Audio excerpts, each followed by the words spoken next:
자, 긴경계하겠습니다. 생겨나지도 않고 소멸하지도 않고 허무도 아니고 영원도 아니고 오는 것도 아니고 가는 것도 아니고 다른 것도 아니고 같은 것도 아니 영기법을 갖추신 분 완전한 깨달음을 얻으신 부처님들 가운데 가장 훌륭한 설법자인 당신께 비밀을 표합니다. 오늘 13페이지 이하짜리입니다. 선제 동자는 법을 구하기 위하여 한없이 남행을 합니다. 어떠한 어려움이 있어도 멈추지 않고 전진만을 합니다. 끝없이 솟아나는 선제 동자의 법을 향한 열정을 생각해보면 우리들이 배워야 할 많은 교훈이 있습니다.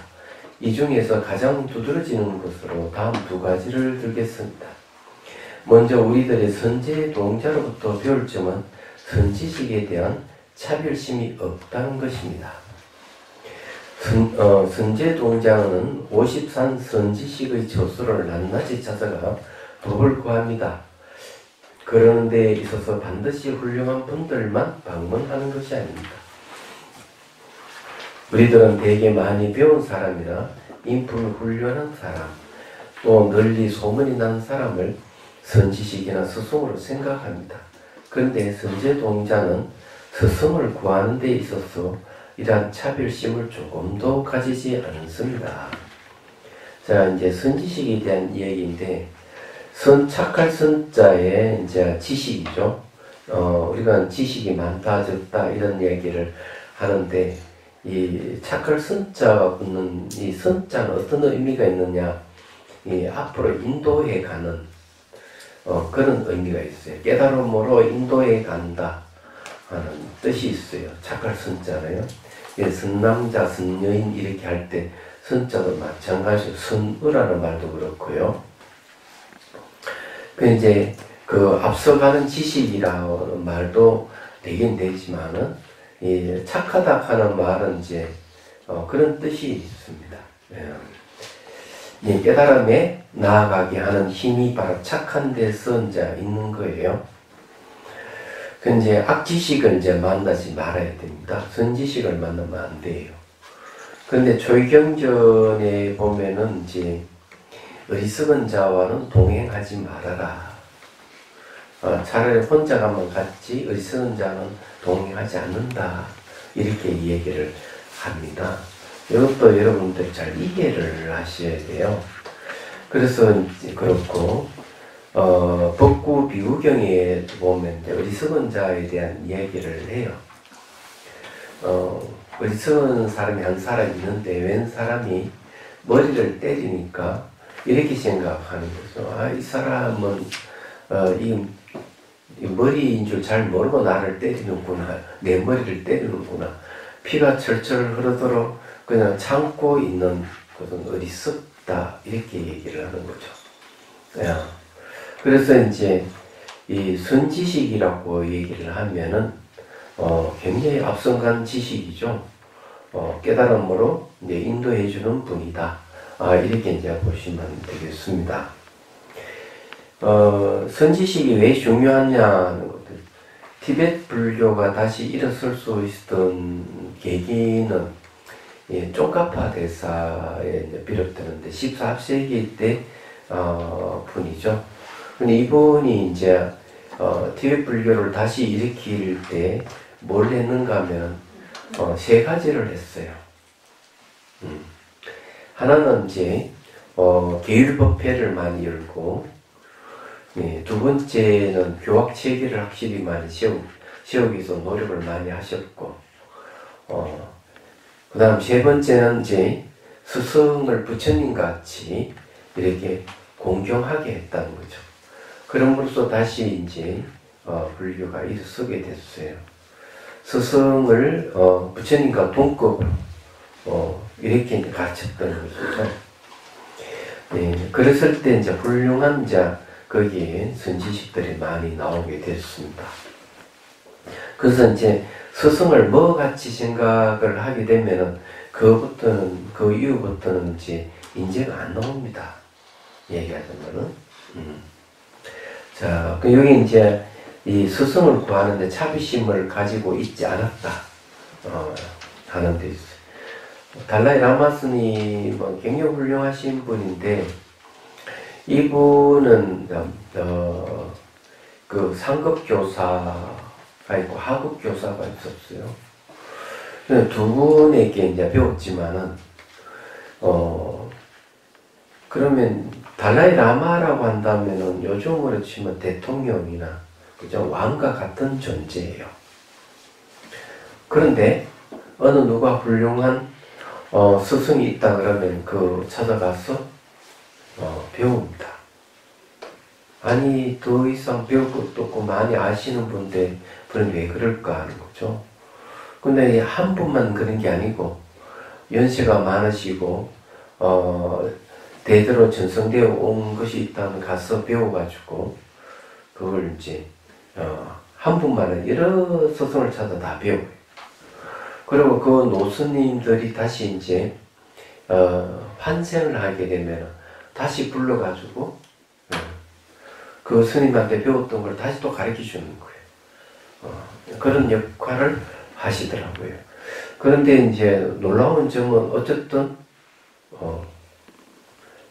자기도 상당히 뭐라 그럴까 본인이 이제 왕과 같은 존재인데도 불구하고 배운다는 점이 있어요. 그래서 배운다는 것은 굉장히 중요해요. 자, 한번 또 봅시다. 53 선지식을 일별에 보면 경전상에 나타나는 뛰어난 보살들도 있고 신들도 있으며 비구, 비구니, 장자, 우바이, 왕과 같이 인품이 훌륭한 사람들이 물론 많습니다만은 불법을 닦지 않는 바람문이나 외도들, 그다지 기이한 일이라고 여기지지 않는 배사공도 있고 심지어 직업 여성도 등장을 합니다. 각양각색의 선지식들이 등장하여 그 나름대로의 법을 선제 동자에게 베풀어 줍니다. 어떻게 보면 이러한 사람들이 더 생생한 지식을 던져줄 수 있을지도 모릅니다. 어떠한 일이든 한 가지 일에 몰두한 사람은 그걸 통해서 진리를 맛보고 있습니다. 그러므로 세상에 어떠한 이치에 있던 모든 사람들은 남의 스승이 될 수 있습니다. 또 더 눈을 뜨고 보면 누구에게나 본받을 점이 있습니다. 여기 이제 한 가지 일에 몰두한 사람 이렇게 했는데 내과학의 입장에서 보면 한 가지를 10년 이상 두고 파면은 거기서 창의성이 생긴다는 거예요. 그 말이 좀 맞다고 봅니다. 한 가지 일에 10년을 두고 팔면은 거기에 전문가가 되는 거죠. 그리고 거기에서 이제 이 꽃을 피우는 겁니다. 네, 그 말이 맞다 저는 이렇게 생각하고 제가 정강을 받을 때 노스님도 그런 얘기를 했어요. 10년 동안에는 학인 스님들 가르친다고 생각하지만은 가르치기보다는 배운다고 생각해야 될 것이다. 10년이 지나고 난 다음에 비로소 너가 가르친다고 할 수 있을 것이다. 이렇게 이제 저한테 얘기를 해 주셨는데 그것도 10년이거든요. 네. 10년인데 어쨌든 가르치는 것은 배우는 거예요. 제가 여러분들에게 하음경 강의를 한다 이러면 제가 말한 이 하음경은 여러분 듣지만 제가 말한 것은 제 귀로 다시 듣습니다. 그래서 가르치는 것이 배우는 거예요. 그래서 여러분들도 단순히 가만히 있는 게 아니라 배웠다면 남에게 자꾸 이야기해 주는 것이 아주 중요해요. 그러면은 이제 그게 복습이 되는 겁니다. 그 스승에 대해서 이제 하나 얘기를 하면은 일본에서 있었던 얘기인데 어느 일본의 유명한 학자가 어느 이제 스님을 노스님을 찾아가서 그 가르침을 청했습니다. 근데 머리를 조아리는데 이마가 땅에 닿지를 않는 거예요. 그래서 이 찾아간 불교학자는 자기 학자라고 생각한 거죠. 그런 거에서 자기가 많이 안다 이런 생각하고 이 노스님에게 도전장을 내민 거라고 저는 그렇게 봅니다. 그래서 차를 따라주는데 이 차가 철철철 넘치도록 따라주는 거죠. 그래서 스님이 이 차가 이렇게 넘친다고 얘기하니까 그때서야 그런 얘기. 당신의 마음은 이리 부어도 받을 수 있는 공간이 없다. 이렇게 얘기해요. 이렇게 부으면 차점 받아야 되는데 물이 넘치니까 당신은 나한테 배우려고 온 것이 아니라 도전하려고 온 것이 아니냐. 그냥 한마디 해주는 얘기가 있었어요. 그런 비슷한 얘기는 상당히 많습니다. 그럴 때 이제 자기가 뭘 많이 알고 이런다고 해서 그렇게 목이 힘주고 하는 것은 자칫하면은 신뢰가 될 가능성이 많아요.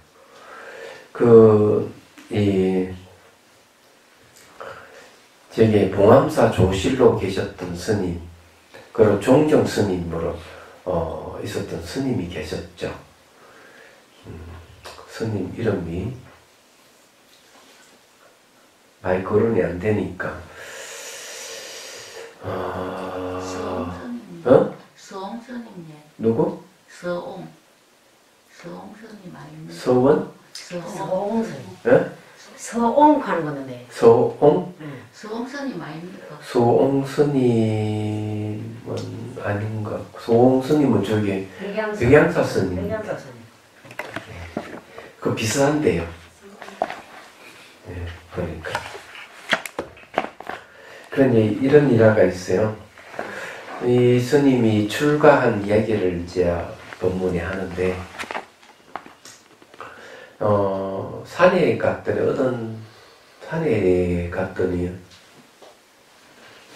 이제 조그만한 암자에 노스님이 한번 계시더라고요. 노스님 계시는데 보니까 그냥 깨제제하고 아무것도 모르는 무지랭이 같은 느낌이 들었는가 봐.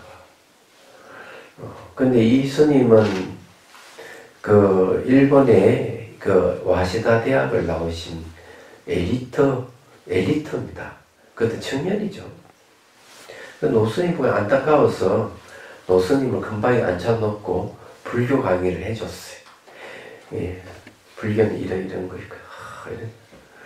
그러니까 1시간이고 2시간 탁 듣고 계시더니만 딱 한마디를 하시. 그래, 네가 이야기하는 불교는 다 책에 있는 것이지 않느냐. 그거는 간두고 네 불교를 한번, 네가 체험한 네 불교를 한번 얘기해봐라. 노선이 그 말이구만 이 청년이 화들짝 놀란 것이죠. 그래서 이제 그걸 계기로 출가를 했답니다. 그래서 겉모습 보고 함부로 판단하는 일은 아니죠. 우리는 선지식이라는 것은 많이 생각해 봐야 될 부분도 꽤 많습니다. 자, 공자님도 다음같이 말씀하셨습니다. 세 사람이 가면 거기에 반드시 나의 스승이 있으니 그의 착한 점을 골라서 따를 것이요 착하지 못한 점 반드시 가려 고쳐 나갈 것이다. 이 논에 나온 얘기예요. 자, 아무리 위대한 훌륭한 사람이 곁에 있다고 하더라도 내가 그 사람의 위대한 것을 인식하지 못한다면 그 사람은 그 이상 위대하고 훌륭한 사람이 아닙니다. 반대로 남들은 어느 사람에게서 아무것도 배우지 못한다 하더라도 내가 그 사람으로부터 그 사람의 장점을 발견하고 배우고 있다면 그 사람은 나에게 훌륭한 스승이 됩니다. 일단 이 스승에 대한 이야기가 나왔으니까 말하자면 제자가 스승을 선택을 하는 데 있어서 시간을 얼만큼 들여야 되느냐 하는 게 있어요. 그렇죠? 1년이고 2년이고 10년이 지켜보고 늦어도 10년 이상 지켜보고 저 스승이야말로 나에게 깨달음을 줄 수 있는 스승이다 하고 판단될 때 이제 입문을 하는 거죠. 그러면은 스승은 제자를 이제 받아들일 때도 마찬가지로 그 제자가 갖고 있는 성정에 대해서 그걸 낱낱이 하나하나 다 살펴보는 거예요. 정말 내 법을 받을 만한 제자가 될 것인지, 그래서 이제 받아들인다 하는 이야기를 달라이 라마 스님이 한번 얘기를 하더라고요. 저는 그게 맞다고 생각을 합니다. 자, 그래서 이제 이 스승과 제자라는 게 단순한 건 아니에요. 근데 제자가 안목이 있으면은 훌륭한 스승을 볼 것이고, 안목이 없으면 못 그런 거. 중요한 것은 그 스승의 곁에 있으면서도 훌륭한 스승인 줄 모르는 사람이 굉장히 많다는 거죠. 얘기하자. 뭐하라고 그런 거죠. 같이 살면서 얼마나 훌륭한 스승인지 전혀 모르는 거. 여러분들 잘 생각해 봐야 돼요. 그런 경우 많다. 왜 뭐 넘어지셨어?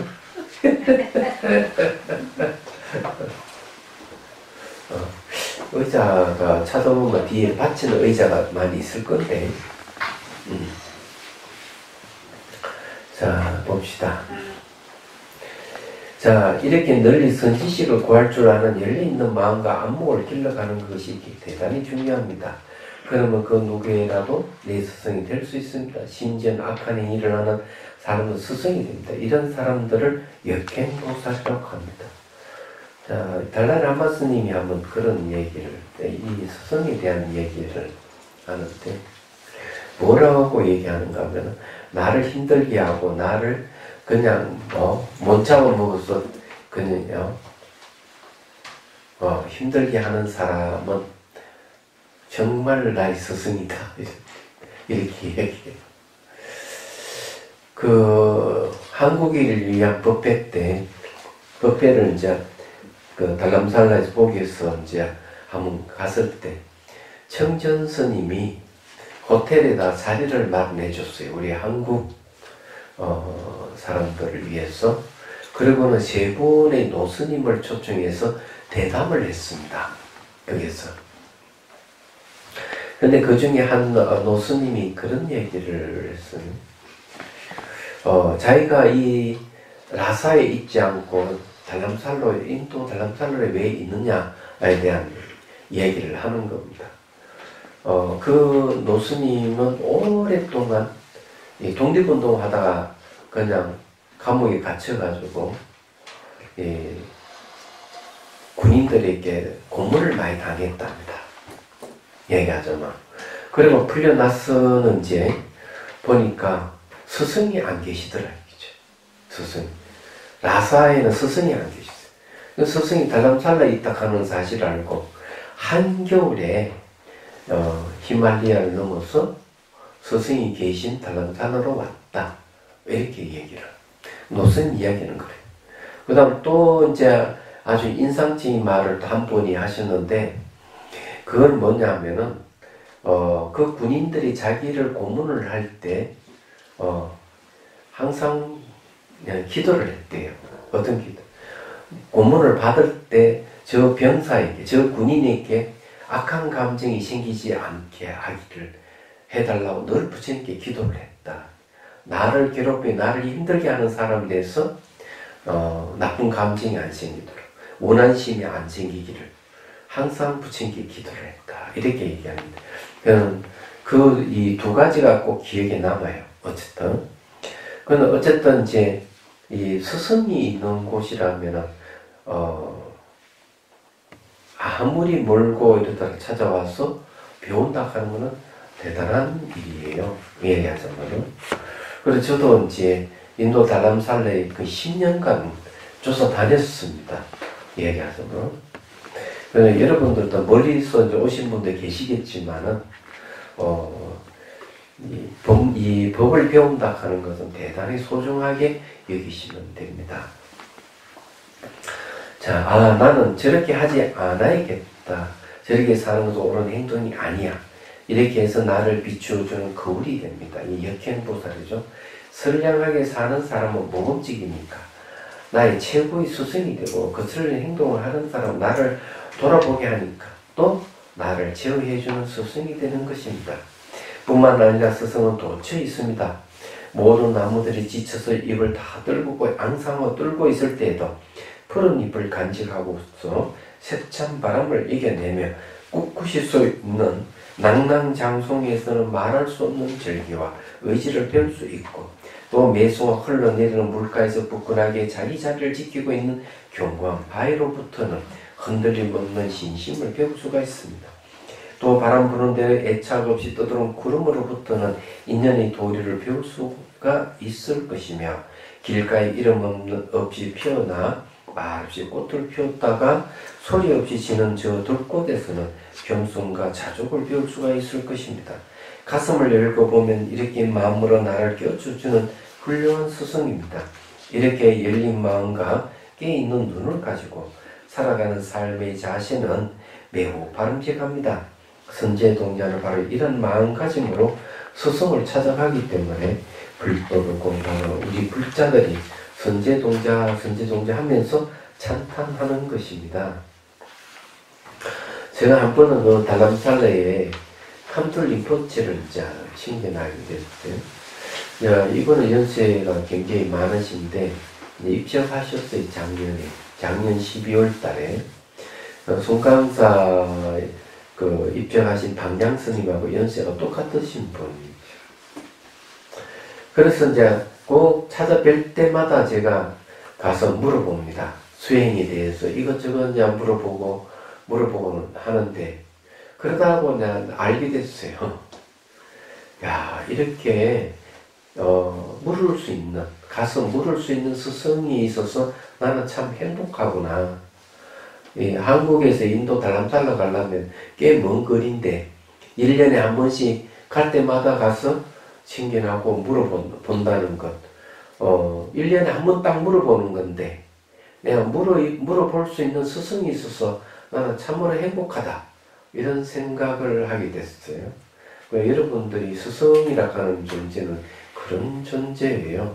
그렇기 때문에 우리가 지금 입법계품에 대해서 공부를 하는 이 선지식이 굉장히 중요하다는 걸 여러분 아셔야 돼요.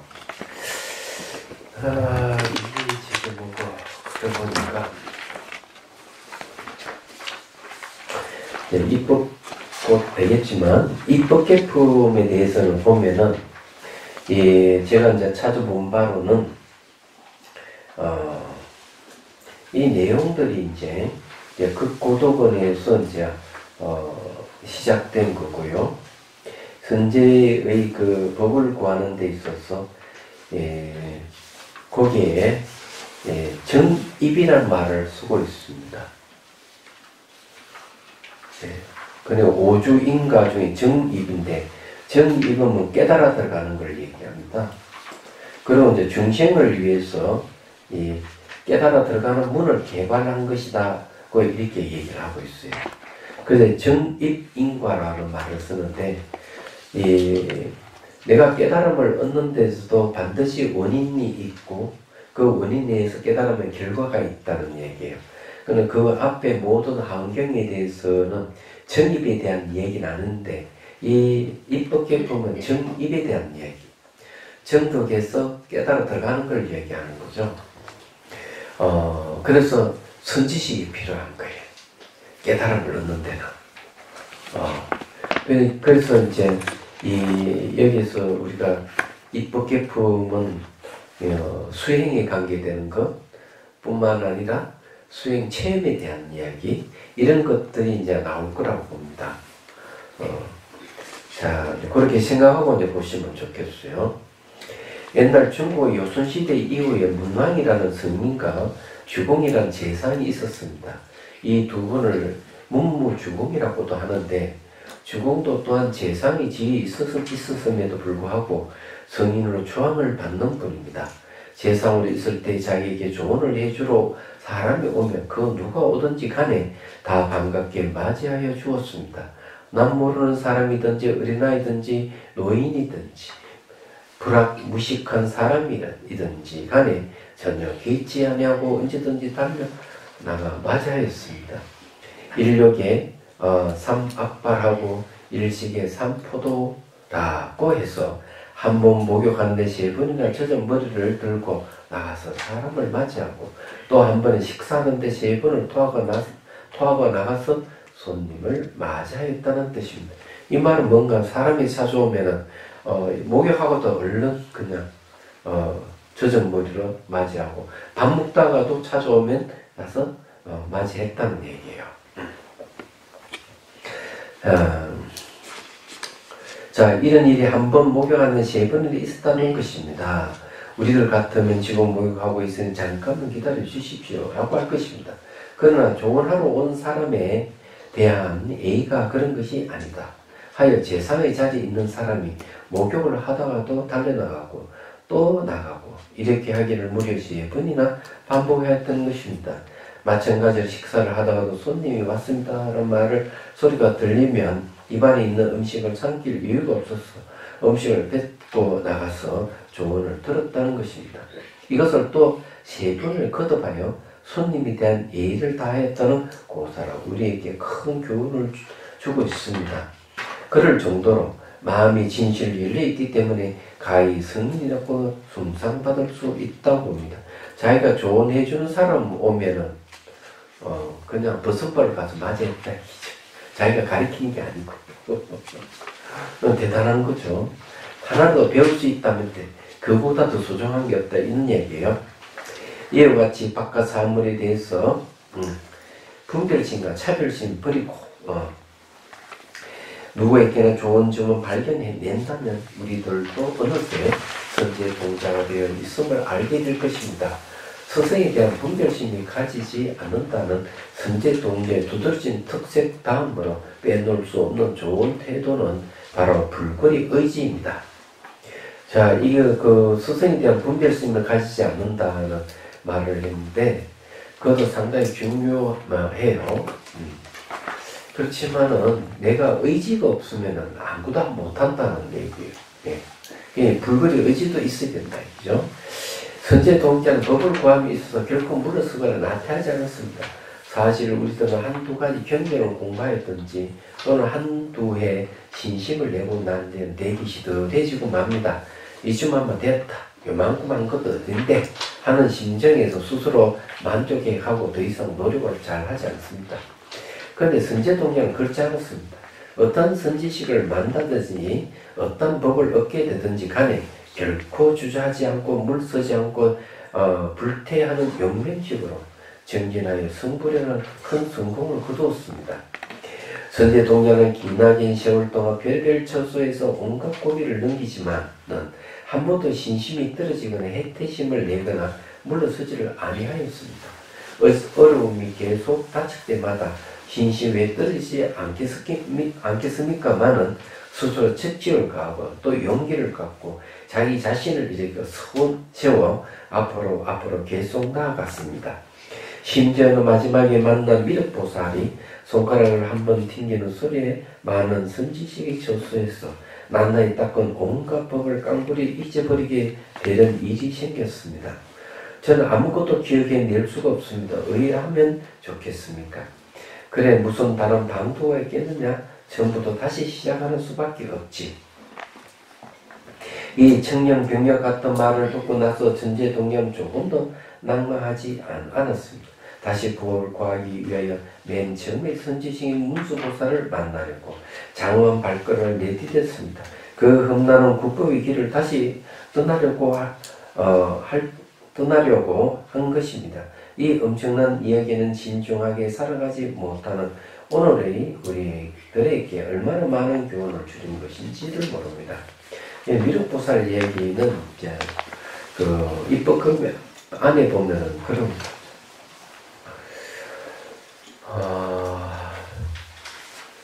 그런 이제 미륵보살을 만나서 미륵보살이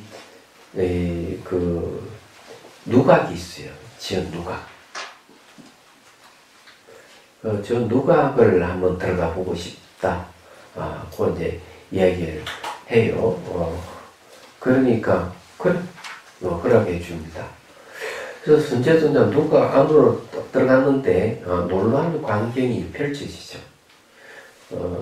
시각적으로 누각이 눈안에 싹 다 들어오는데 이 누각 안에 딱 들어갔을 때는 시야에 이 도로는 세상은 다 담을 수 없을 정도로 엄청난 것이 없어요. 삼남만서 온 우주가 그냥 다 펼쳐지는 거였어. 그러면서 이제 미륵보살이 1대2부터 해가지고 다 또 중생구제하는 모습까지 다 나오는 겁니다. 그것을 통해서 깨달음을 얻어요. 얘가 깨달음을 얻는데, 쉽게 말해가지고 미륵보살이 감독이라 해야 되냐? 영화 감독이죠. 거기에 이제 관객은 선제동자라고 보면 틀림없어요. 얘기하자면은. 그런데 이제 그 안에서 보고 입을 딱 벌리고 그냥 말을 못하는 거죠. 그러고는 손을 한번 탁 튕기는 사이에 의식이 깬 겁니다. 깨고는 이제 선제동사 물었어요. 이러이러한 것들이 어디서 와서 어디로 갔습니까? 그냥 묻는 거죠. 어디서 와서 어디로 갔는데. 본래 그 자리에서 본자리에 제대로 간 것이다는 걸 얘기해 주는데, 그것이 뭔가 하면은 바로 마음이에요. 마음에서 나왔다가 마음으로 되돌아간 것이다 하고 이야기를 해줍니다. 그래서 이제 깨달음을 또 얻게 되죠. 그런 이야기예요. 지금 현재 기억 못한다 이런 말이 정말 왠지 제 기억하고 좀 달라서 이 얘기를 하는 겁니다. 자, 그 다음에 이제 보죠. 17페이지. 바로 이것입니다. 나의 인생이라고 하는 작품 다듬어 가는 데 있어서 이만한 노력과 끈질긴 추구심과 물러나지 않는 용기가 있어야 합니다. 이 세상의 수많은 생명 가운데서 가장 고급스러운 사람이라고 이라는 생명을 받아 가지고 나온 이 공덕을 생각해보면 조그만 장애에 결코 쓰러질 수가 없습니다. 나의 인생이라는 작품을 글자로 다듬어 갈 결심을 하였다면 그것을 성공시키기 위해 끝까지 실천해야 합니다. 우리는 그것을 해낼 수 있는 능력이 분명히 있습니다.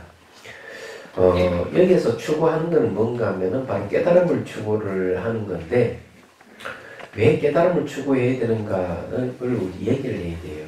여기는 지금 하나 빠진 게 뭐가 빠졌느냐면, 수행하고자 하는 마음을 내는 것은요, 첫 번째 이유가 괴로움이에요. 괴로움에서 벗어나기 위해서. 생로병사락하는 괴로움에 벗어나기 위해서 수행을 하는 겁니다. 다른 이유가 있는 게 아니에요. 두 번째 이유를 들자면은, 내가 괴롭다 하는 것은 모든 사람들 다 똑같은 괴로움을 갖고 있다는 걸 얘기합니다. 그래서 내가 이 괴로움을 해결하고자 하는 것은 많은 사람들에게 내가 괴로움을 해결해 주겠다는 마음을 내는 걸 얘기해요. 그래서 수행의 목적은 짧게는 내 개인의 괴로움을 해결하는 데 있고, 그 다음에 길게 보자면은 일체 모든 중생들이 갖고 있는 괴로움을 대해서 도움을 주고자 하는 마음이에요. 그래서 수행을 하는 겁니다. 다른 건 아니에요. 그래서 서간머리 부처님도 출가를 할 때도 출가하는 게 그런 거죠. 생로병, 그러니까 넓고 병도 죽음을 보게 돼요. 성을 이제 나가서 동서남북 성을 나가보고 넓고 병도 죽음을 보면서 나도 반드시 저렇게 될 것이다 하는 자기 반조를 하고 죽음에 벗어나야 되겠다 해서 이제 북문에서 산문을 만나서 이제 출가를 결심하게 됩니다. 길을 찾았던 것이죠. 그리고 그 괴로움에 있을 때 나만이 괴로운 것이 아니다 하는 말을 해요. 그래서 이제 일체 중생들의 이 고통을 내가 해결하겠다 하는 서울을 세워요. 얘기하자면. 그래서 이 선제동자도 똑같이 이 두 가지를 가지고 있을 거라는 생각을 해요. 그런데 단순하게 우리가 괴로움을 배제하고 선제동자 이야기를 끌고 나갈 때는 우리에게 별로 하는 소설밖에 안 느껴지지 않을 겁니다. 그리고 우리 현실적인 문제는 하거나 거리가 있다 하는 걸 알게 돼요. 그런데 대성의 경전은 항상 뭘 전제로 하는, 초기 불교를 전제로 해서 대성을 얘기합니다. 대성불교는 초기불교의 확장판이에요. 그걸 확실히 아셔야 돼요. 그렇기 때문에 근본적인 고준별도 사성제에 대한 올바른 이해를 딱 가지고 있을 때 우리는 대성에서 전개하는 가르침을 우리가 받아들일 수가 있어요. 그렇지 않으면은 이게 무슨 말인지 잘 몰라요. 호황된 것 같은 그런 느낌도 나한테 들기도 하고 그렇거든요. 자, 이제 봅시다. 누구라도 처음에는 마음먹은 것을 되게 잘 합니다. 처음 학교에 들어가 공부할 때는 별로 차이가 나지 않습니다. 그러다 꾸준히 하느냐 그렇지 않느냐에 따라서 그 결과 판하게 나타납니다. 사업을 벌이는 것도 마찬가지입니다. 세상 일에 체계에 씌어져 있는 것처럼 쉬운 일이 어디 있겠습니까? 그럼 나는 이 사업을 반드시 성공시켜야겠다고 마음을 단단히 먹으면 신기하게도 방해되는 일이 비껴갑니다. 그래 어느 순간 성공이 정상에 서 있는 자기 자신을 볼 수 있습니다. 이것은 딴 마음을 품지 않고 일심으로 노력하였을 때 가능한 이야기입니다. 그러므로 태굴하지 않는 마음으로 복을 구하는 선제 동자로부터 이 사실을 가슴 깊이 배워야 하겠습니다. 그런데 내가 불굴 의지를 갖고 선지를 찾아 배운다 하는 것은 참으로 좋은 일이지만은 거기에 희질 인연이 맞아야 된다는 걸 여러분들 아셔야 돼요. 그래서 공부하는데 원인과 조건이 맞지 않으면 공부를 못하는 거예요. 이게 상당히 중요해요. 제가 1992년도에 미얀마 가서 수행을 했죠. 1년 수행하고 93년도에 딱 돌아왔어요. 다시 송강사에 딱 돌아왔을 때 조금 문제가 생겨가지고 그때 생각을 좀 해봤습니다. 내가 다시 미얀마로 가서 수행을 더 해야 되겠다.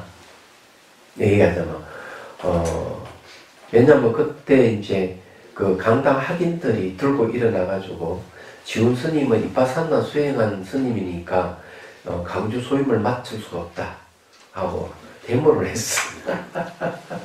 그래서 고맙게도 나 수행을 더 하고 싶은데 그래 난 돌아가야 되겠다 이래 했는데 제가 다시 수행하러 못 갔어요. 주위에서 좀 말렸던 거죠. 이게 스님 아니면 여기에는 대안이 없고 또 노스님이 스님에게 강주소 이 자리에 마련해주고 떠났는데 스님이 노스님의 체면을 생각하면 스님이 그냥 가볍게 생각하고 떠날 수가 있는 게 아니다 했죠. 떠나면 안 된다는 얘기죠. 그래서 생각해보니 그것도 일리가 있었어요. 근데 이제 마음속에는 어떤 생각을 했는가 하면은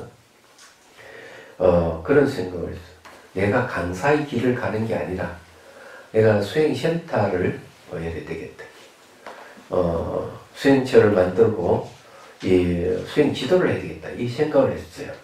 그때 돌아와가지고. 그런데 이제 바로 실현되지를 않았습니다. 그래 어쨌든 이제 소임을 맡고 2002년도에 이제 다시 인도 달람살에 갔다가 달람살을 1년 수행하고 돌아왔죠. 돌아왔는데 원래는 이제 이 2002년도에 제가 이 송강사를 떠나게 되는 것은 방장 스님한테 이 얘기를 했어요. 제가 얘기를 해서 동화사에 들어가야 되기 때문에 동화사 연사 스님이 이제 주지로 주지가 되셨는데 제가 동화사 강당을 맡게 되었습니다. 그래서 제가 가야 됩니다 하고 이제 나오게 된 거죠. 그런데 나와 보니까 아직까지 그 강당의 그 강주 스님 소임이 다 끝나지 않았어. 어디 갔는가 하면은 인도 달람살을 1년 수행하고 다시 돌아왔는데도 들어갈 수 없었던 거예요. 그래서 용연사 이제 주지를 1년 10개월 했죠. 그러면서 토요일날 늘 이제 이 자비선을 그걸 가르쳤는데 그러고는 1년이 지나고 다시 동아사로 들어가게 된다고 대중학대 얘기를 하니까 그때서야 대중들이 그럼 우리는 어디 가서 수행하느냐 이렇게 얘기를 했습니다. 그때서야 이제는 센터를 열 때가 됐구나, 시질 인연이 왔구나 하는 생각을 했어요. 그래서 지금 이 자비선사가 창건된 겁니다. 그래서 원래 이름이 보리마을 자비선 명상원입니다. 자비센터하고 자비선센터죠. 그런데 이것도 꽤 오랜 세월이 지나서 이제 센터를 열고 이렇게 이제 수행 지도하고 강의 법문을 하고 이렇게 지금 벌써 15년이 지났잖아요. 제가 여러분들에게 얘기하고 싶은 것도 그 얘기입니다. 함경을 우리가 이렇게 법회를 열어서 공부를 하는 데 있어서 시절 인연이 딱 도래했기 때문에 이 법회가 열린 겁니다. 만약 그 전에 열렸다면은 과연 됐을까? 안 됐을 거라고 봅니다. 그래서 수정화 보살님이 이제 발언을 해서 이 함경을 보고 싶은 그런 마음이 있었기 때문에 발언을 하셨어요. 그리고 여러분들도 그에 동참을 하게 된 거죠. 그리고 이제 같은 이제 이 하음 행자가 된 거 아니에요. 이거는 그냥 인연이 아니에요. 말하자면 뭐든지 시절 인연이 맞지 않으면 될 수가 없어요. 그래서 그게 쫑까파 대사도 뭐라고 얘기한다면 이런 얘기를 합니다. 이 공부라고 하는 것은 여유가 있어야만 합니다. 논서에 보면 여유가 없는 사람은 절대로 공부할 수가 없다. 그래 여유가 없으면 여유를 만들어야 된다는 거죠. 그래서 여러분들은 여유가 있기 때문에 이 공부를 하는 거예요. 그런 거 그래서 이 공부를 하지 못하고 여유가 없는 사람보다는 여러분들이 훨씬 수승하다는 겁니다. 네. 그래서 끝까지 여러분들이 공부 중간에 도망가지 않기를 바랍니다. 이 한 권책이 끝날 때까지 여러분들 결석하지 않기를 정말 바래요. 그래서 뭐가 필요하냐면 인내심이 좀 필요하고요. 법에 대한 열망을 놓지 않고 붙들고 있어야 돼요. 말하자면 그러면 여러분들 원하는 바를 얻을 수가 있습니다. 자, 이제 목차를 보십시오. 예. 목차가 상당히 중요한데 목차를 보면 우리 전체 내용을 알 수가 있습니다. 자, 근본법대에 서분이 있어요. 서분에는 총 4가지가 있죠. 예. 그 다음에 이제 법을 청하는 게 있죠. 예. 법을 청하는 것이 있고, 세 번에 삼매에 드는 게 있습니다. 이 삼매가 꼭 삼매에 든다는 것은 꼭 법을 설하기 위해서, 설하기 전에 꼭 삼매에 들어서, 그 다음에 이제 삼매에 나와서 법을 설합니다. 이제 그래서 이제 여기 나옵니다. 4번째는 이제 새로운 대중들 시방에서 모이죠.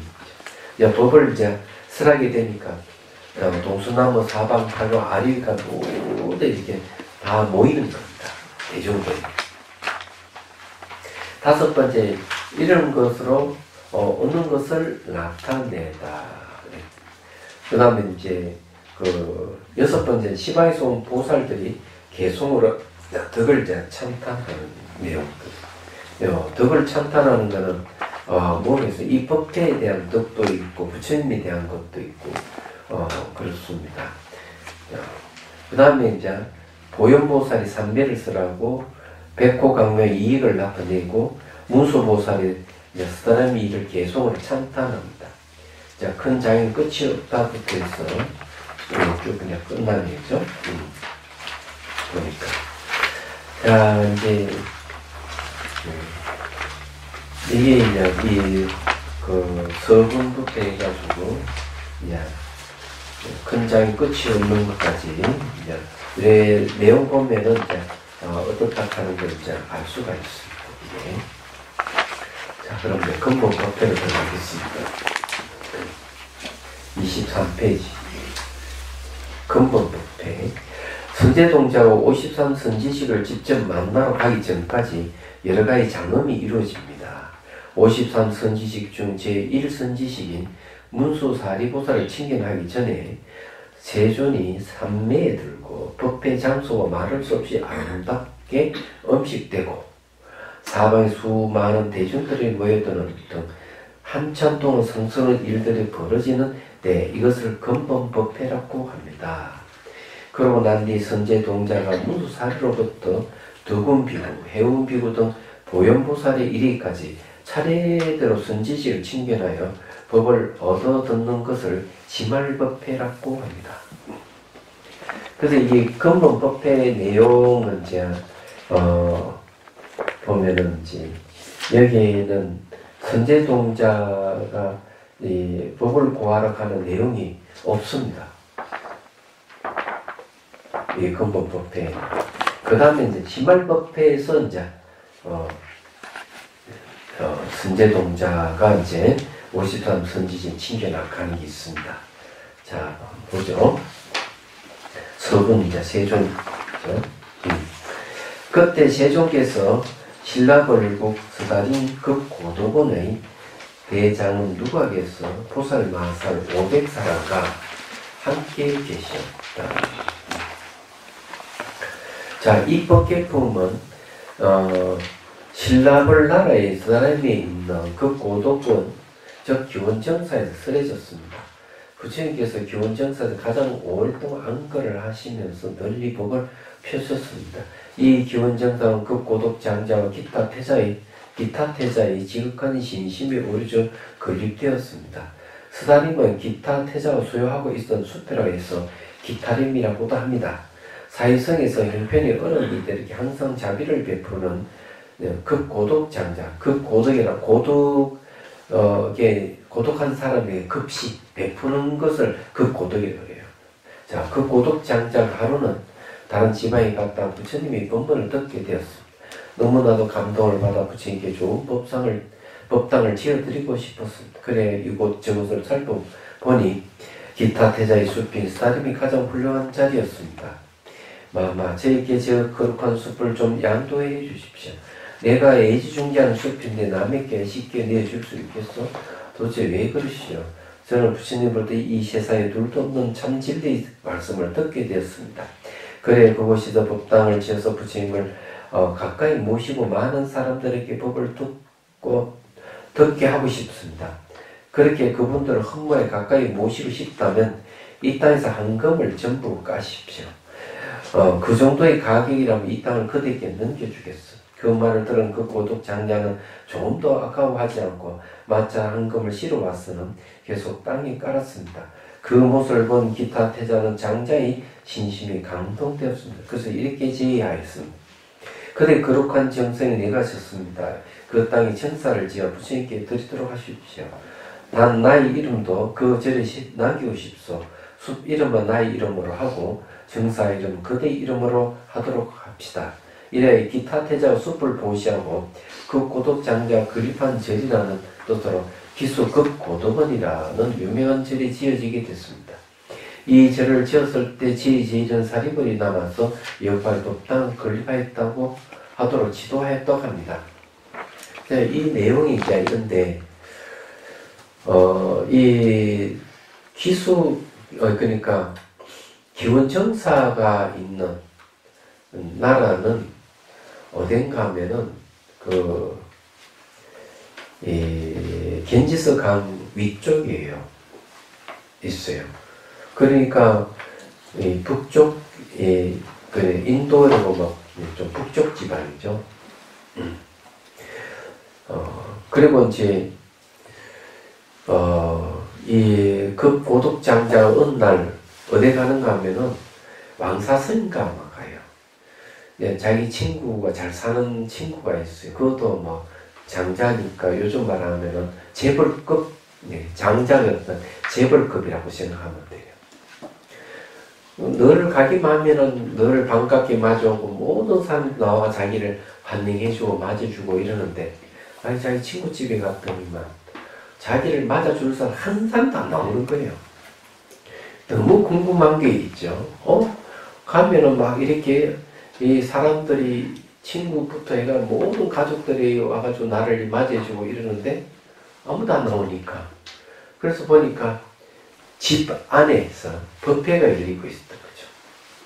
부처님께서 오셔가지고 대중들이 법문하고 있으니까 아무도 자기를 봐주는 사람이 없었던 거예요. 그 뒤에 가서 서서 법문 듣다가 감동을 받게 되고 신심이 생겨서 부처님께 얘기를 하는 겁니다. 자기는 저게 마가다국이 아니고 그 위에 마가다국 위에 나라 이름이 보자 사위성이죠. 사위국에서 왔는데 제가 부처님께 절을 지어드리고 싶습니다 하고 이야기를 합니다. 근데 이 부처님께 아무 말씀을 안 하셔요. 그 이야기 듣고. 그럼 아무 말을 안 하는 거는 무슨 말인가 하면 선덕한다는 뜻이에요. 말을 하지 않는 거예요. 그래서 이제 자기 나라 돌아와서 이 기타 태자가 소유하고 있는 땅이 굉장히 마음이 들고 하니까 이제 달라고 팔아라고 하니 안 판다고 한 거죠. 그리고 이제 숲도 마찬가지고. 그래서 이게 이제 한금을 깔아라 하는 얘기가 나오게 된 이유가 거기에 있습니다. 그런데 어쨌든 이제 기수국 고도원이 지어졌는데, 기원정사가 지어졌는데, 부처님께서 가장 오래 머무르셨던 곳이 기원정사예요. 그래서 저는 이 두 번이나 갔는데 굉장히 좋아요. 예. 하여튼 좋았습니다. 자, 부처님께서 혼자 계신 적이 한 번도 없었습니다. 특히 법문을 할 때는 청중이 의뢰 있기 마련입니다. 또 한계 있게 되는 것은 아무하고나 관계 있는 게 아니라 그 법에 걸맞는 사람들과 함께 있기 마련입니다. 그래서 우리들이 지금 하은경에서 입법개품 공부를 하고 있다면 당연히 하은경의 입법개품을 공부할 그런 인연이 있는 사람들이 기회를 갖게 되는 것이고 동참을 하게 되는 것입니다. 모든 인연은 그렇게 짜여 있습니다. 그래서 공의 도리를 이야기하는 금강경에서는 해공기일인 수보리가 등장하고 해삼 기일의 일불성을 가르치는 법화경에서는 지혜 제일인 사리불이 제일 맨 먼저 운을 뗍니다. 이렇게 대중들의 구성과 등장 순서는 철저하게 경의 내용과 포살들의 심리에 맞게 안배가 되어 있습니다. 그러므로 우리는 역으로 경전 등장하는 그 대중들을 통해서 그 법의 성격과 깊이와 넓이를 규명할 수 있습니다. 모인 대중들을 의뢰히 소개시키는 것이라고 생각할 수도 있지만 사실은 의도적으로 그 법에 걸맞는 제자를 등장시켜서 그 제자의 이름을 전부 다 명기를 해 놓아 미리 경전의 내용을 짐작할 수 있도록 해 놓았습니다.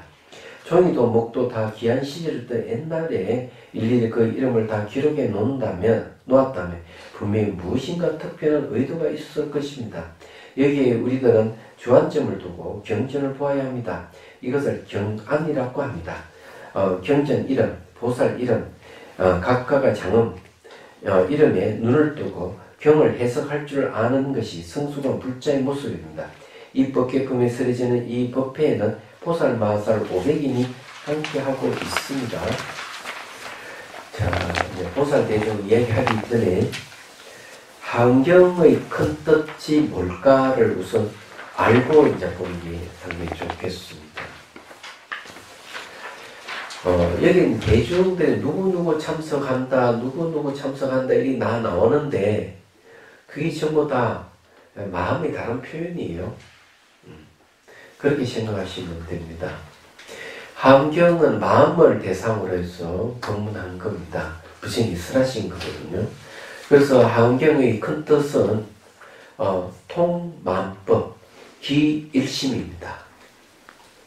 만법을 통해서 일심에 돌아간다.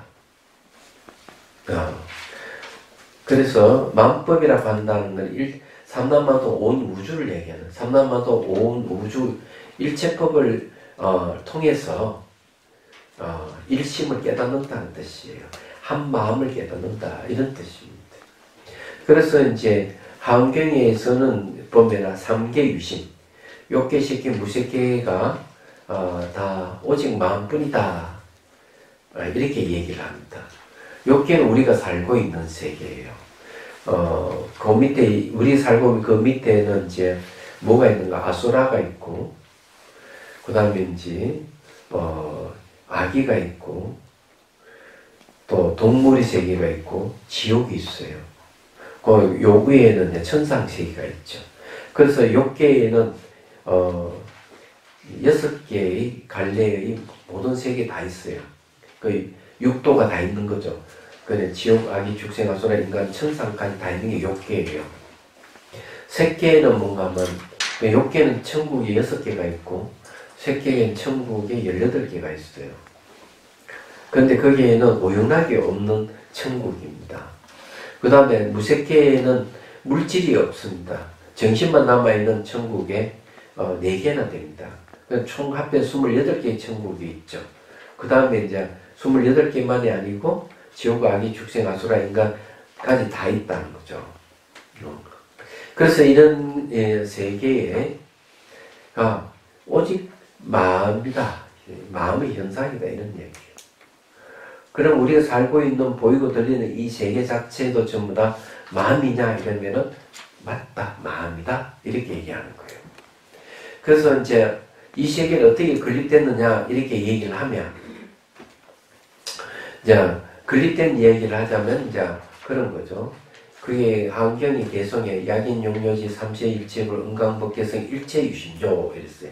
과거 현재 미래의 모든 부처님을 알고자 하는가. 예. 약인 용료지 삼세일체불. 그 다음에 은강법계성 응당 법계를 관찰하라. 은강법계에서 법계 성품을 관찰하라. 일체유심조. 모두 일체는 모두 마음이 만들었다 하는 것을 관찰하라. 이런 얘기예요. 여기 이제 주의할 거는 보이게 들리는 이 세계 마음이 만든 세계인데 마음이 만든 세계는 어떤 세계냐는 법계다는 거죠. 법계. 법계 연기라는 겁니다. 법계는 연기의 다른 이름입니다. 그러니까 마음이 만든 세계는 상호 오존하고 있는 세계다. 얘기하자면 그걸 얘기를 하고 있다 하는 거예요. 근데 여러분들 상당히 의문 나는 점이 뭔가 하면 이런 찻잔도 그런 거 마음이냐? 책상도 마음이냐? 이것이 어떻게 마음이냐? 이렇게 우리가 질문을 할 수가 있죠. 그럴 거 아니에요.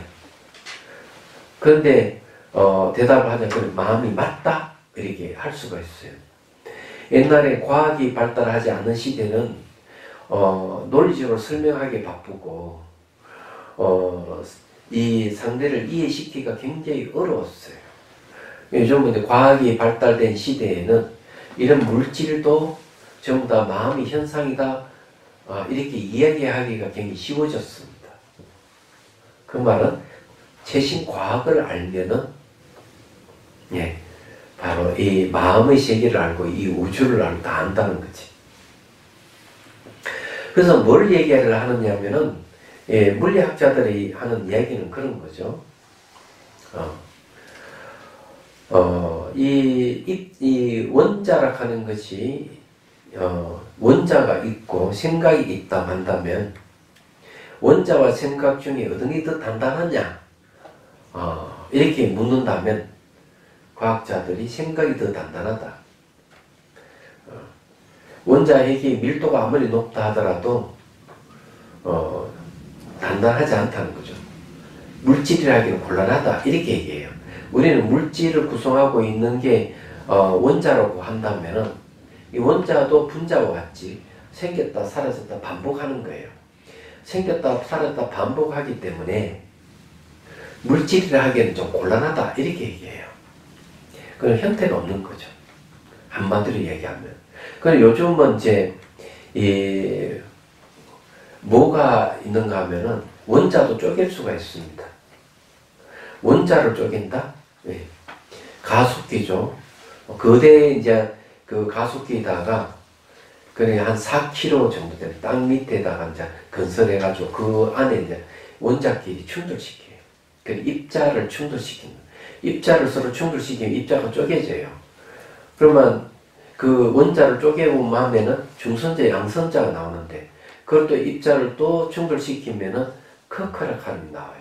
커크를 또 충돌시키니까 이제 힉스라칸이 나왔어요. 신이 입자는 힉스. 그런데 놀랍게도 그 입자도 몇 천만 번에 1초 동안만 존재하는 것, 한 달. 어떤 모양, 그러니까 모양과 색깔을 갖고 있질 않아요. 면적을 갖고 있지 않다는 얘기입니다. 물질이라는 곤란한 거죠. 그것이 단일체라고 한다면 늘 관찰이 돼야 되는데, 찰나지간만 존재하니, 말이 안 되는 것이죠. 그렇다고 복합체라고 한다면 실체가 없는 건 당연한 거고. 그렇다면 우리가 물질계를 아무리 봐도 거기에는 어떤 실체를 갖고 있는 물질을 할 수 있는 걸 아무도 찾을 수가 없다 이게야. 근데 이런 모양이 있고 색깔이 있는 건 왜 나타나느냐는 거지.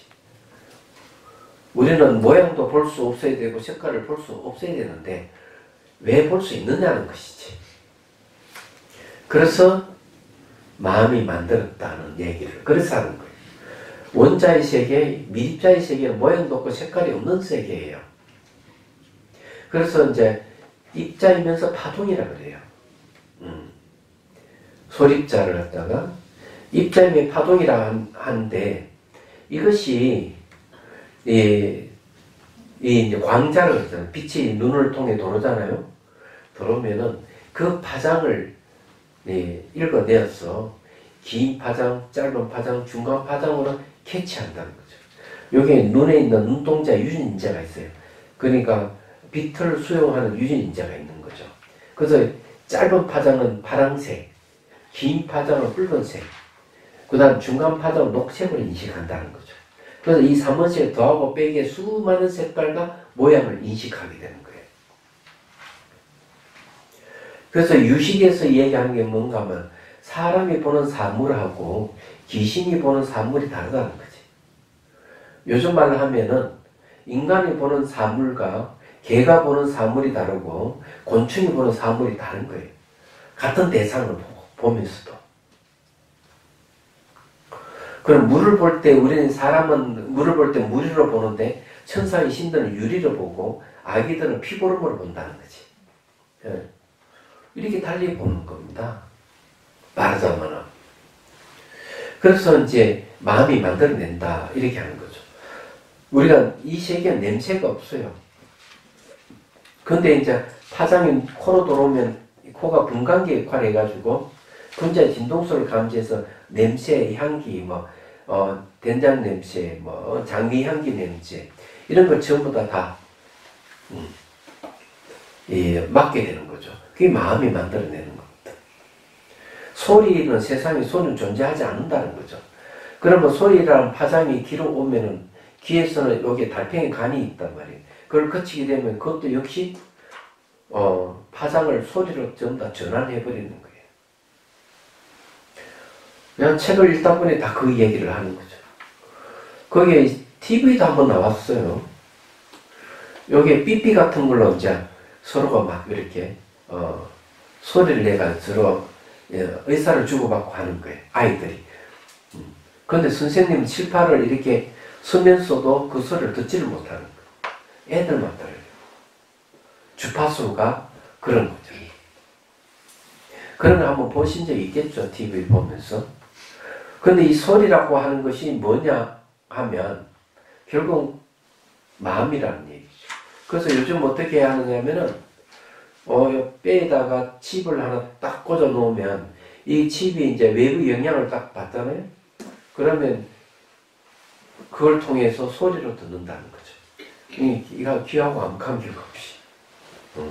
그런 정도로 지금 이제 연구가 돼 있을 정도예요.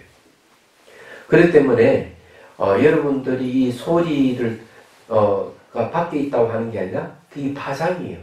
파장을 읽어가지고 소리, 냄새, 모양과 색깔 이렇게 인식하게 하는 겁니다. 그럼 결국 마음이 만들었다는 것이죠. 마음이 만든 그 세계는 시각적으로 끝없이 변하는 거고 공간도 상호 오존하고 있는 세계예요.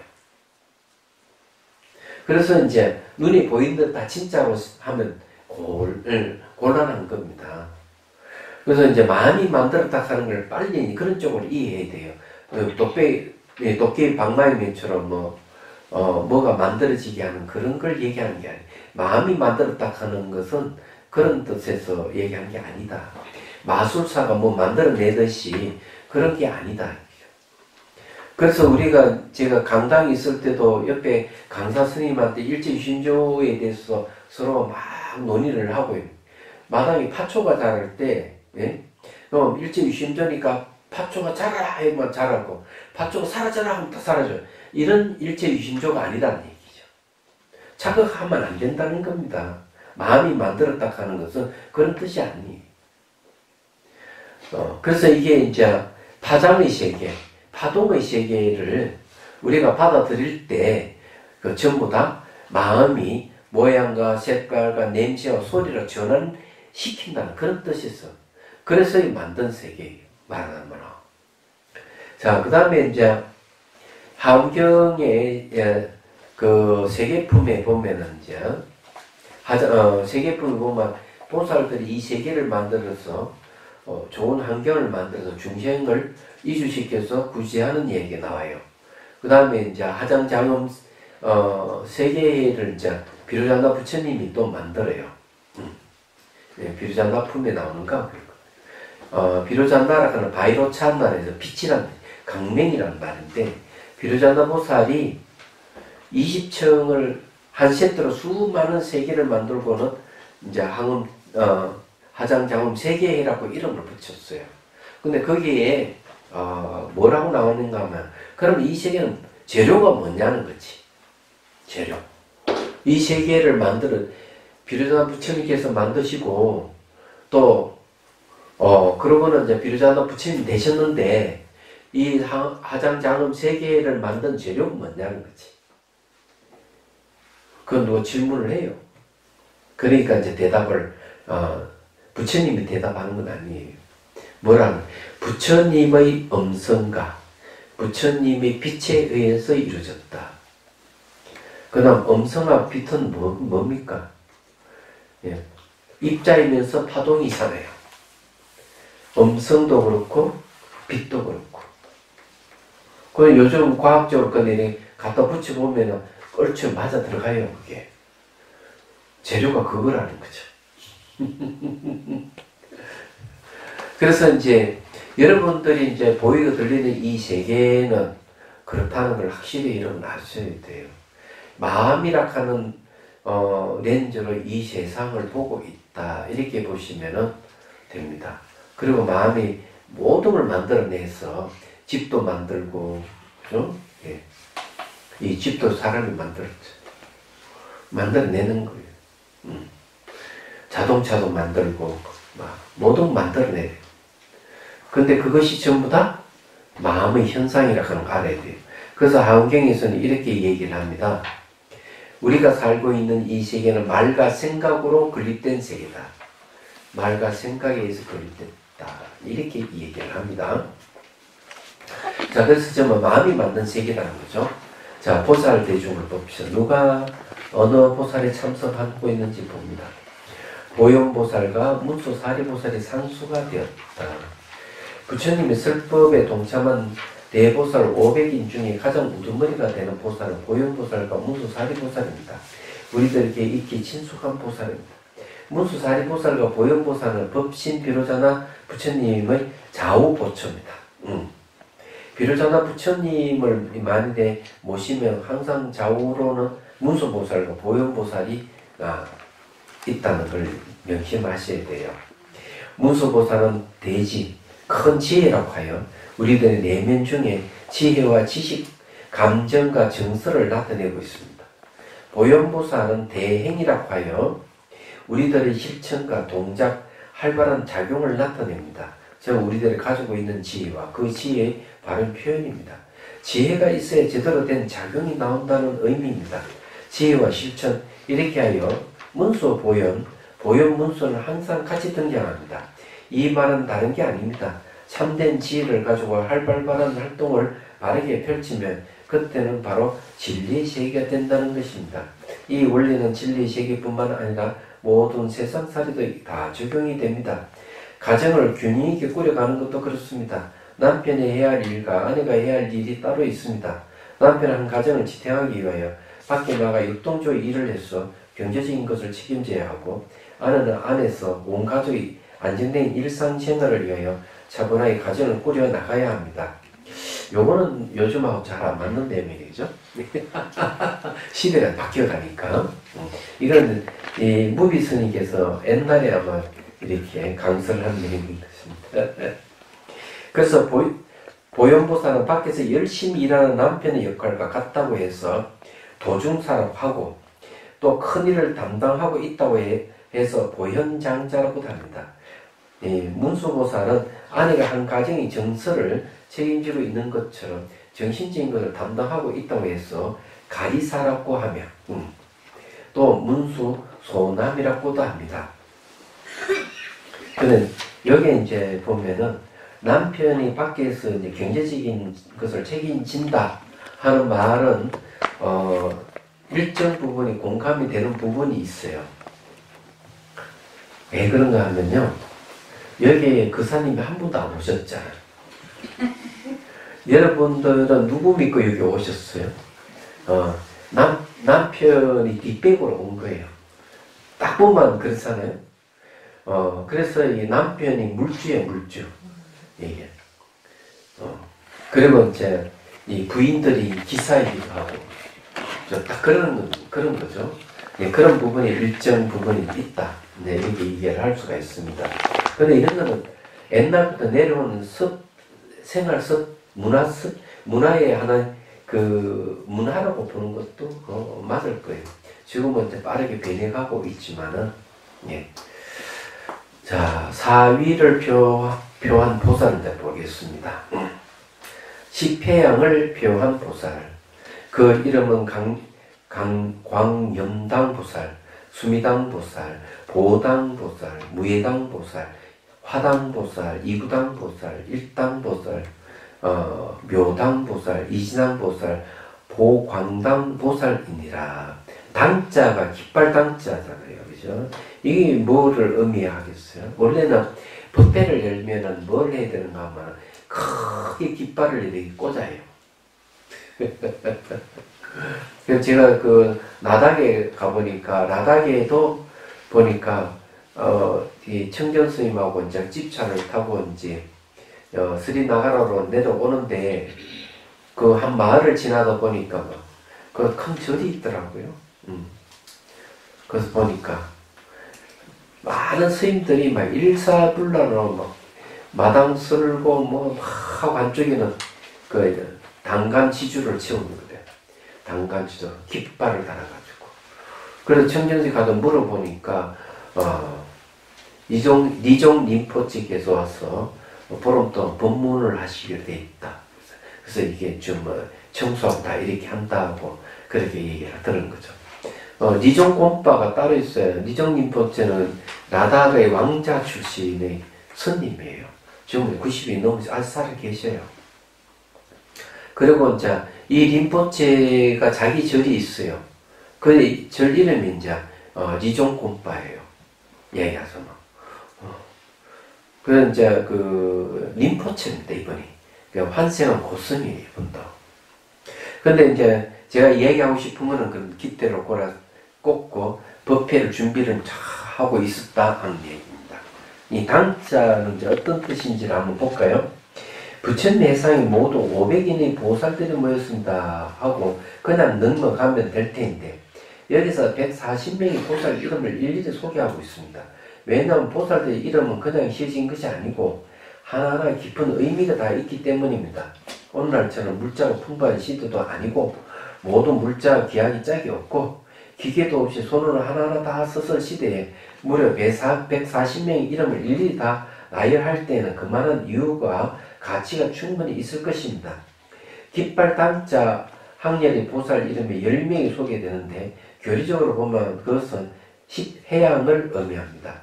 해황이라는 것은 해소향대라고 해서 자기가 닦은 공덕이나 자비를 다른 이께 돌려 어떤 이익을 주는 행위를 말합니다. 그 작은 걸 돌려서 큰 쪽으로 향하게 한다는 거죠. 여기서 좀 더 깊이 생각하면 내가 남에게 해양을 하면 남들이 나를 칭찬해 줍니다. 이때 내가 받은 칭찬마저도 나를 칭찬해 준 남을 향해서 되돌려 줄 때 비로소 진실한 해양이 됩니다. 해양을 할 때 말이죠. 십해양 보살을 이제 표현했는데, 해양은요, 세 군데 해양을 해야 돼요. 여러분들이. 하나는 이제 내가 오늘 배웠던 건 일체 모든 중생들에게 해양합니다. 또 하나는 내가 배웠던 일체 모든 부처님께 해양합니다. 그리고 오늘 배웠던 모든 공덕을 누구한테 해양하느냐? 깨달음에 해양합니다. 이렇게 하는 거예요. 삼처해양을 이야기하는데, 해향이라 하는 뜻은 어떤 것이냐면은 앞에도 이야기했죠. 작은 것을 돌려서 큰 도로 향하게 한다 이런데 마이크와 같은 걸 얘기하는 거예요. 그냥 목소리를 이야기하면은 저 뒤까지 안 들리지만은 이 마이크를 이용하면 뒤까지 다 들리는 겁니다. 목소리는 작은데 마이크를 대고 이야기하면은 크게 들리잖아요. 그래서 이걸 해양이라고 하는 거예요. 예를 들어서 얘기하면은 보시를 한다. 그럼 보시를 하는데 그냥 일반 사람들에게 보시하는 것보다는 스님에게 보시하는 게 훨씬 공덕이 크다. 이렇게.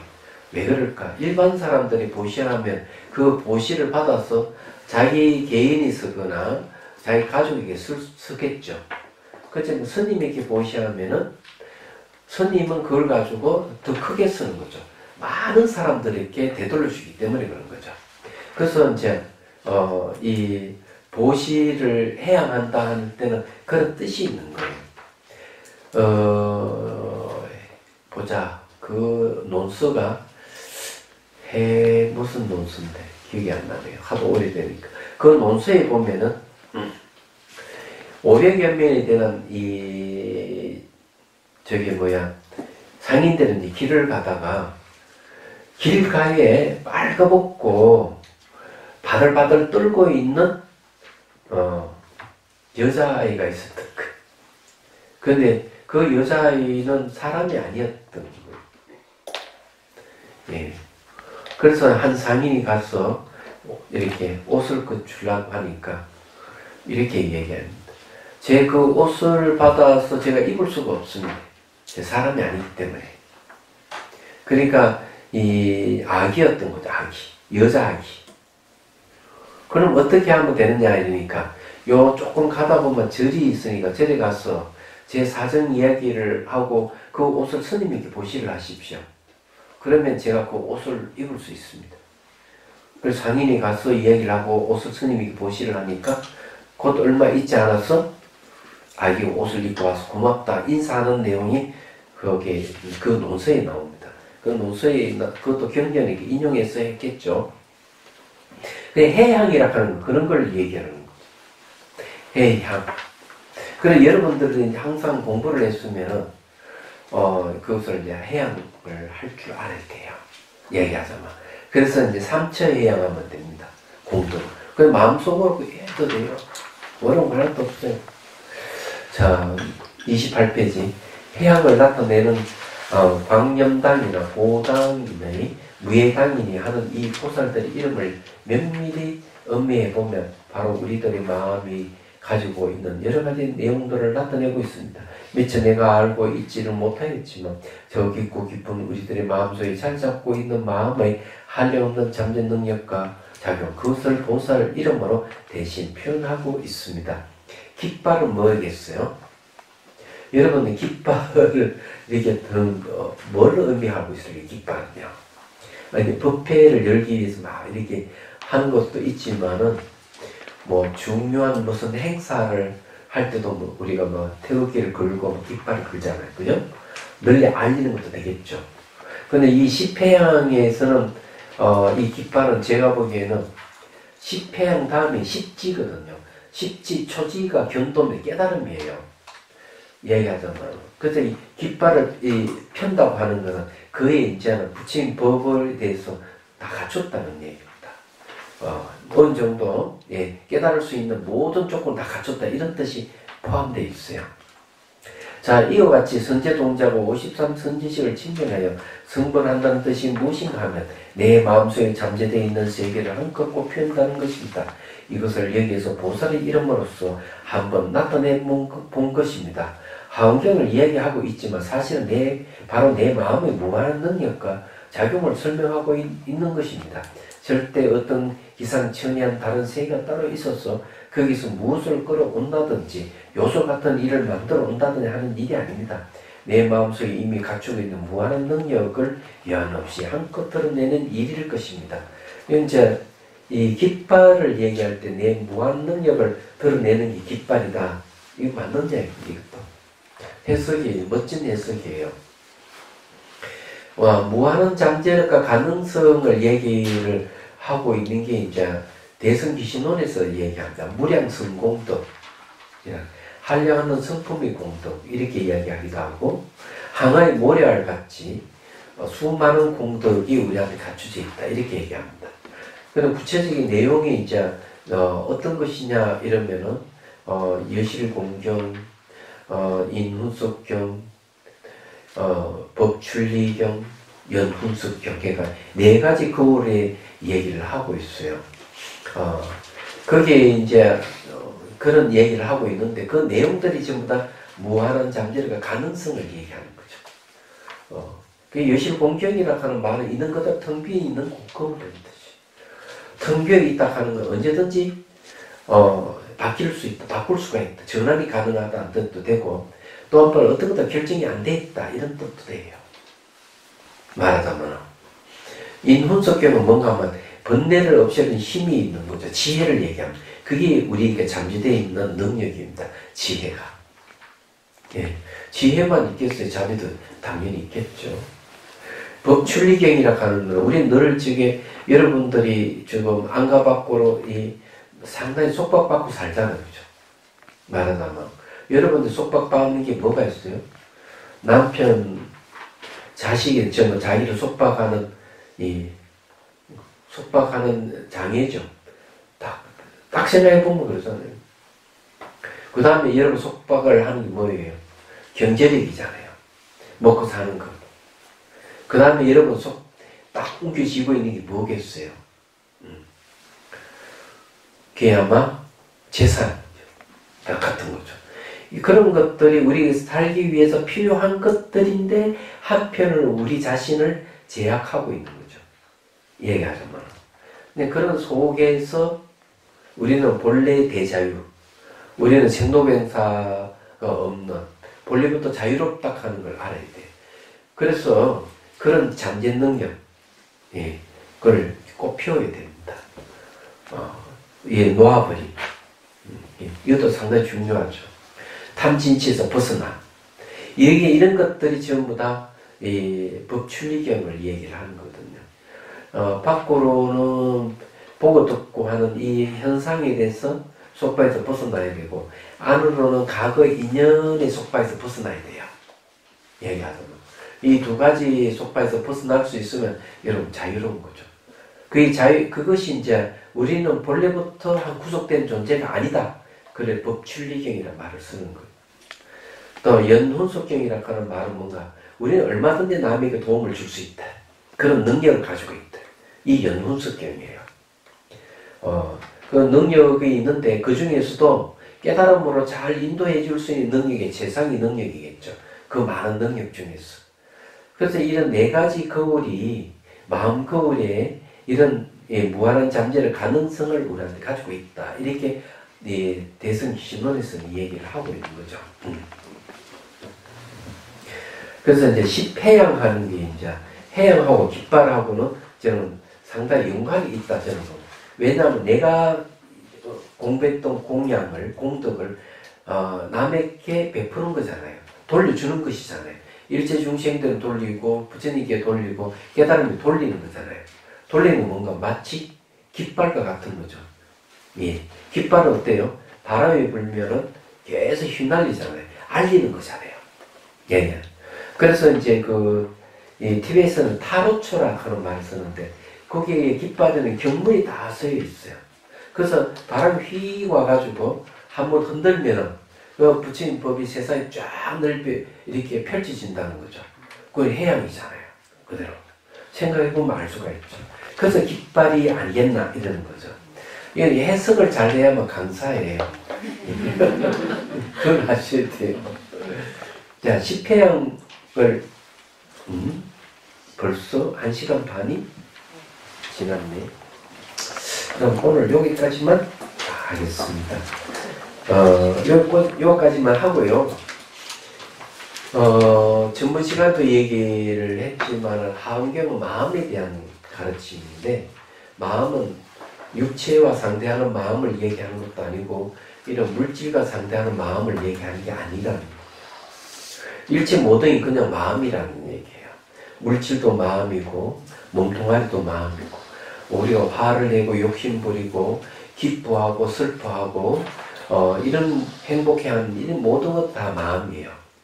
말하자면 그러니까 이 유정불 무정불 다 마음의 현상이다 하는 걸 얘기하고 마음의 크기를 이제 여러분들이 이제 공부를 하게 돼요. 하원경에서 말하는 마음의 크기는 상상을 초월합니다. 근데 그것이 허무맹랑한 것이 아니다 하는 것을 여러분들이 알아야 되고 제가 증명해 보이겠습니다. 질문할 게 있으면 하십시오. 예. 스님 여기 52단계의 그 깨달음 과정을 저번 시간에 크게 4가지 단계로 설명을 할 수 있다고 하셨는데 구체적으로 4가지 단계. 첫 번째 범부각. 범부각은 범부의 깨달음은 뭘 얘기하는가 하면은 지나간 것에 대해서 반성하는 겁니다.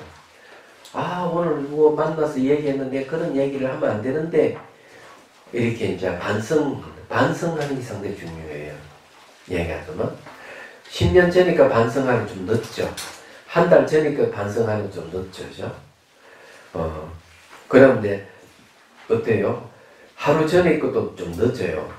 그래서 2시간 지나도 좀 늦죠. 네, 빠르게 반성하면 할수록 좋아요. 내가 잘못한 거에 대해서 빠르게 반성을 하는 게.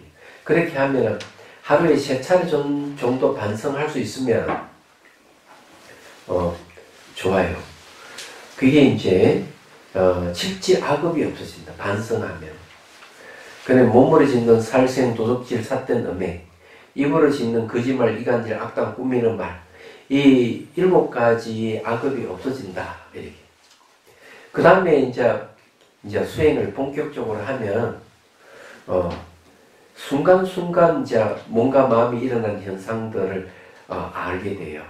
그게 무상하고 만족스러운 것이 아니고 그것이 무아락하는 사실을 알게 돼요. 자아가 없다 하는 사실. 순간순간 그걸 알게 돼요. 그리고 이제 누가 대화할 때도 자기가 대화하는 줄 알고 무슨 생각하면 생각하는 줄 알고 다 알아요. 그리고 잘못 얘기했다면 바로 즉각적으로 앞에 내가 말하는 잘못했다고 딱 이렇게 사과할 줄 알아요. 얘기하잖아. 그 망설이지도 않아요. 그렇게 해서 나중에 최종적으로는 이제 무상고 무아의 지혜를 통해서 주객이 사라진 열반을 얻게 되죠. 모든 것을 놓아버리는 해탈이 이루어집니다. 그걸 이제 그 깨달음을 이제 상사각이라고 그래요. 상사각이라 하는 거는 이제 깨달음과 비슷하다 이렇게 얘기를 할 수 있지만 그렇게 해석하는 것보다는 어린아이 수준의 깨달음이다. 이게 어린아이들도 어른하고 똑같은 몸을 갖고 있고 이목구비를 다 갖고 있어요. 그렇지만 힘이 모자라잖아요. 이 상사각은 성과 영각의 깨달음인데 힘이 약해요. 그래서 어린아이 수준의 깨달음이라고 하는 겁니다. 성분 영각은. 그렇지만 이제 순간순간 보고 듣고 하는 이런 것에 대해서 집착을 하지 않는 경지에 가게 되는 거죠. 그리고 이제 의식상의 모든 번뇌는 안 일어나는 경지가 상사각이다. 그 다음 깨닫고 난 뒤에 이제 깨치고 난 뒤에 이제 후덕지를 일으켜요. 깨닫는 거는 깨닫는 순간은 근본의 지혜, 근본지라고 보고요. 깨닫고 난 뒤에는 후덕지가 되는데 그 후덕지는 바로 중생들이 갖고 있는 성향을 잘 캐치하는 것. 그래 그에 맞춰가지고 잘 분문해주고 하는 그런 지혜를 얘기합니다. 뒤에 얻는 지혜인데 뒤에 얻는 지혜는 이제 중생들에게 도움을 주는 지혜를 얘기하자면은 그걸 이제 보살의 지혜라 그럽니다. 그걸 이제 수분각이라고 그래요. 수분각이라고 하는 거는 이제 부분이 청정해진 상태를 얘기합니다. 그 다음에 이제 구경각이 있어요. 완전한 깨달음을 얘기하는 거죠. 구경각은 각심초이 신무초상이래 가지고 처음부터 처음 한 생각이 일어나는 것을 깨닫고 보니까 처음의 모습이 없더라 하는 걸 얘기하는 거예요. 그래서 이제 이 마음이 생주이 멸하거든요. 멸했다가 매 순간 달라졌다가 그 다음에 머물렀다가 그 다음에 처음에 딱 일어나는 것. 이걸 마지막에 딱 깨닫고 보니까 마음은 처음의 모습이 없더라. 그래서 저기 대선사도 그런 얘기를 했어요. 마음은 방향과 초소가 없다. 티그리 고성도 마음은 모양과 색깔이 없는 줄 알면 깨달을 수가 있다. 이렇게 얘기를 하고 있는 것이죠. 그래서 그런 것도 보살의 깨달음은 뭐가 있는가 하면은 이 마음속에 자아관념이 완전히 소멸된 상태를 보살이 경지를 그래요. 내 안에 뭔가 숨겨져 있는 자아관념이 있는데 이것을 완전히 제거되면은 이제 보살이 깨달음이에요. 얘기하잖아. 그런 자 어쨌든 이제 이런 네 단계로 딱 나눠서 설명이 가능하다.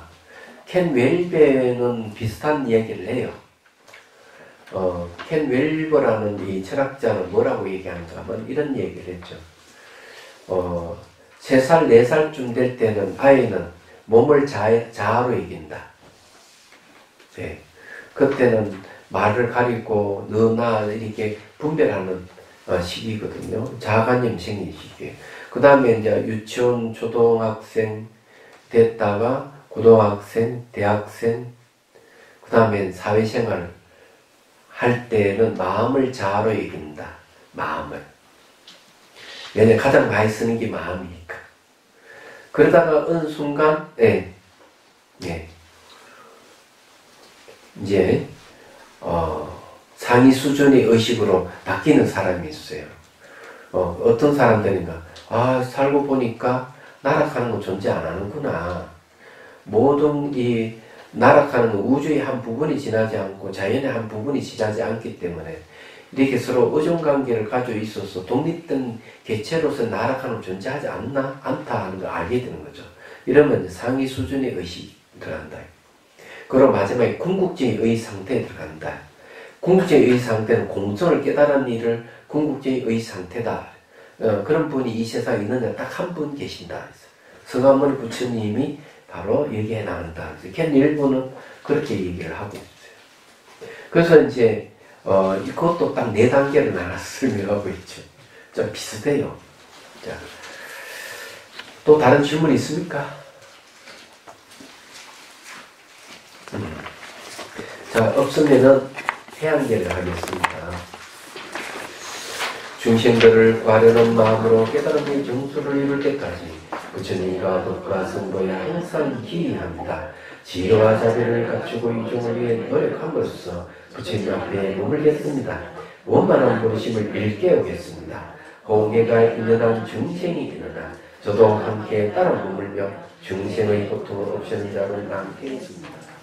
앉아서 선생님께 고개에 올리겠습니다.